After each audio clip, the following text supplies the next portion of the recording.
Segundo Crônicas, capítulo 13. No 18º ano do reinado de Jeroboão, Abias tornou-se rei de Judá e reinou 3 anos em Jerusalém. O nome de sua mãe era Maaca, filha de Uriel, de Gibeá, e houve guerra entre Abias e Jeroboão. Abias entrou em combate levando uma força de 400.000 excelentes guerreiros e Jeroboão foi enfrentá-lo com 800.000 excelentes guerreiros. Abias subiu ao monte Semaraim, nos montes de Efraim, e gritou: Jeroboão e todo Israel, ouçam-me! Vocês não sabem o que o Senhor, o Deus de Israel, deu para sempre o reino de Israel a Davi e a seus descendentes mediante uma aliança irrevogável? Mesmo assim, Jeroboão, filho de Nebate, servo de Salomão, filho de Davi, rebelou-se contra o seu senhor. Alguns homens vadios e imprestáveis juntaram-se a ele e se opuseram a Roboão, filho de Salomão, quando ainda era jovem, indeciso e incapaz de oferecer-lhes resistência. E agora vocês pretendem resistir ao reino do Senhor, que está nas mãos dos descendentes de Davi. Vocês são de fato uma multidão imensa e têm os bezerros de ouro que Jeroboão fez para serem os seus deuses. Mas não foram vocês que expulsaram os sacerdotes do Senhor, os descendentes de Arão e os levitas, e escolheram os seus próprios sacerdotes como fazem com outros povos? Quem quer que se consagre com um novilho e 7 carneiros pode tornar-se sacerdote daqueles que não são deuses. Quanto a nós, o Senhor é o nosso Deus e não o abandonamos. Os nossos sacerdotes que servem ao Senhor, auxiliados pelos levitas, são descendentes de Arão. Todas as manhãs e todas as tardes, eles apresentam holocaustos e incenso aromático ao Senhor, arrumam os pães sobre a mesa cerimonialmente pura e todas as tardes acendem as lâmpadas do candelabro de ouro. Pois nós observamos as exigências do Senhor, o nosso Deus, enquanto que vocês o abandonaram. E vejam bem, Deus está conosco. Ele é o nosso chefe. Os sacerdotes dele, com as suas cornetas, farão soar o grito de guerra contra vocês. Israelitas, não lutem contra o Senhor, o Deus dos seus antepassados, pois vocês não terão êxito. Enquanto isso, Jeroboão tinha mandado tropas para a retaguarda do exército de Judá, de forma que ele estava em frente de Judá e a emboscada estava atrás. Quando o exército de Judá virou-se e viu que estava sendo atacado pela frente e pela retaguarda, clamou ao Senhor. Os sacerdotes tocaram suas cornetas e os homens de Judá deram um grito de guerra. Ao som do grito de guerra, Deus derrotou Jeroboão e todo Israel diante de Abias e de Judá. Os israelitas fugiram dos soldados de Judá, e Deus os entregou nas mãos deles. Abias e os seus soldados lhe infligiram grande derrota. 500.000 excelentes guerreiros de Israel foram mortos. Os israelitas foram subjugados naquela ocasião, e os homens de Judá tiveram força para vencer, pois confiaram no Senhor, o Deus dos seus antepassados. Abias perseguiu Jeroboão e tomou-lhe as cidades de Betel, Jessana e Efron, com os seus povoados ao redor. Durante o reinado de Abias, Jeroboão não recuperou seu poder até que o Senhor o feriu e ele morreu. Abias, ao contrário, fortaleceu-se. Ele se casou com 14 mulheres e teve 22 filhos e 16 filhas. Os demais acontecimentos do reinado de Abias, o que ele fez e o que disse, estão escritos nos relatos do profeta Ido.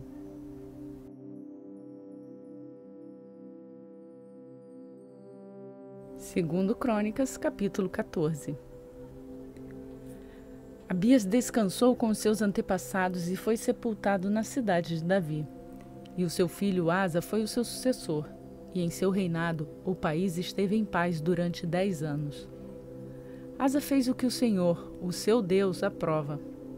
Retirou os altares dos deuses estrangeiros e os altares idólatras que haviam nos montes, despedaçou as colunas sagradas e derrubou os postes sagrados.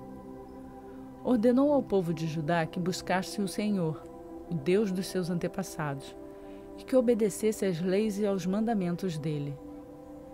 Retirou os altares idólatras e os altares de incenso de todas as cidades de Judá, e o reino esteve em paz durante o seu governo.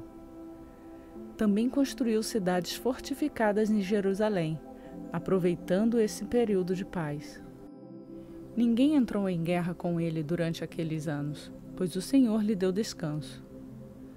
Disse ele ao povo de Judá: Vamos construir estas cidades com muros ao redor, fortificadas com torres, portas e trancas. A terra ainda é nossa, porque temos buscado o Senhor, o nosso Deus.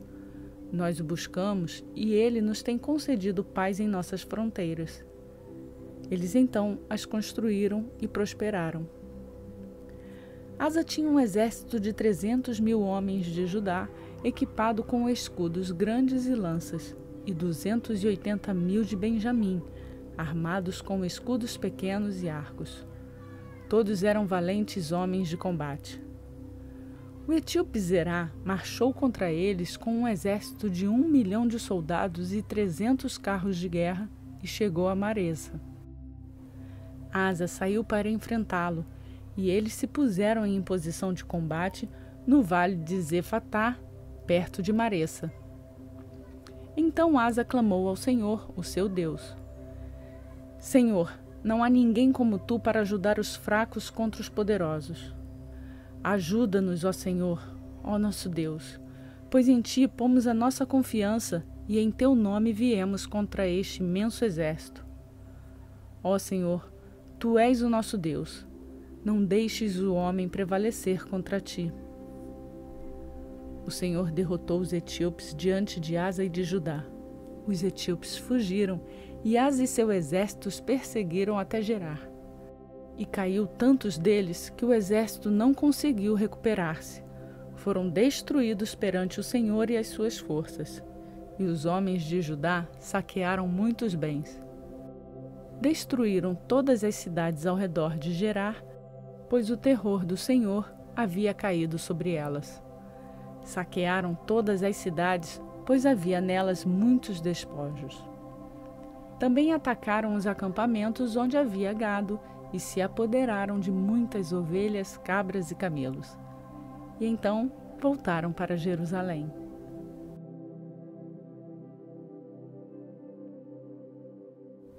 Primeira Timóteo, capítulo 6. Todos os que estão sob o jugo da escravidão devem considerar seus senhores como dignos de todo respeito, para que o nome de Deus e o nosso ensino não sejam blasfemados. Os que têm senhores crentes não devem ter por eles menos respeito pelo fato de serem irmãos. Pelo contrário, devem servi-los ainda melhor, porque os que se beneficiam do seu serviço são fiéis e amados. Ensine e recomende essas coisas.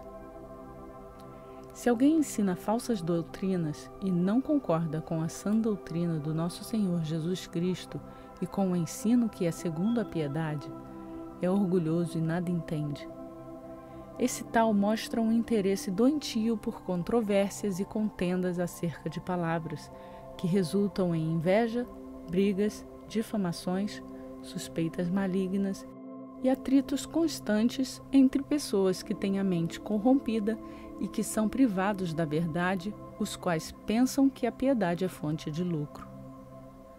De fato, a piedade com contentamento é grande fonte de lucro, pois nada trouxemos para este mundo e dele nada podemos levar. Por isso, tendo o que comer e com que vestir-nos, estejamos com isso satisfeitos. Os que querem ficar ricos caem em tentação, em armadilhas e em muitos desejos descontrolados e nocivos, que levam os homens a mergulharem na ruína e na destruição, pois o amor ao dinheiro é a raiz de todos os males. Algumas pessoas, por cobiçarem o dinheiro, desviaram-se da fé e se atormentaram a si mesmas com muitos sofrimentos. Você, porém, homem de Deus, Fuja de tudo isso e busque a justiça, a piedade, a fé, o amor, a perseverança e a mansidão. Combata o bom combate da fé. Tome posse da vida eterna, para a qual você foi chamado e fez a boa confissão na presença de muitas testemunhas. Diante de Deus, que é a tua vida, e de Cristo Jesus, que diante do Pôncio Pilatos fez a boa confissão, eu lhe recomendo: guarde este mandamento imaculado, irrepreensível, até a manifestação de nosso Senhor Jesus Cristo, a qual Deus fará se cumprir no seu devido tempo. Ele é o bendito e único soberano, o Rei dos reis e o Senhor dos senhores, o único que é imortal e habita em luz inacessível, a quem ninguém viu nem pode ver. A ele sejam honra e poder para sempre. Amém. Ordene aos que são ricos no presente mundo que não sejam arrogantes nem ponham sua esperança na incerteza da riqueza, mas em Deus, que de tudo nos provê ricamente para nossa satisfação. Ordene-lhes que pratiquem o bem, sejam ricos em boas obras, generosos e prontos para repartir. Dessa forma, eles acumularão um tesouro para si mesmos, um firme fundamento para a era que há de vir, e assim alcançarão a verdadeira vida.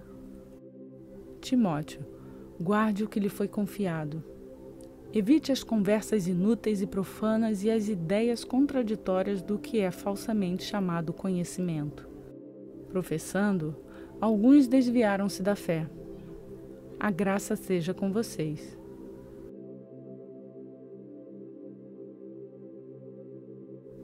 Hoje concluímos a leitura do dia 196 do Plano de Leitura Bíblica. Como eu fico feliz em poder ler a palavra todos os dias e crescer em sabedoria e conhecimento e poder deixar essa palavra transformar a minha vida. Assim é com vocês? Lembrem-se de refletir sobre a palavra que você acabou de ler. Faça isso todos os dias. E esta mesma palavra compartilhe com outras pessoas. Obrigada por fazer essa leitura comigo. Para quem chegou aqui no canal agora e quer continuar essa leitura junto conosco, se inscreva e lembre-se de ativar o sininho. Só dessa forma você vai ser avisado pelo YouTube todos os dias quando um novo vídeo for postado. Por hoje eu fico por aqui. Que a graça de Deus encha a sua vida. E até amanhã, se assim Ele nos permitir.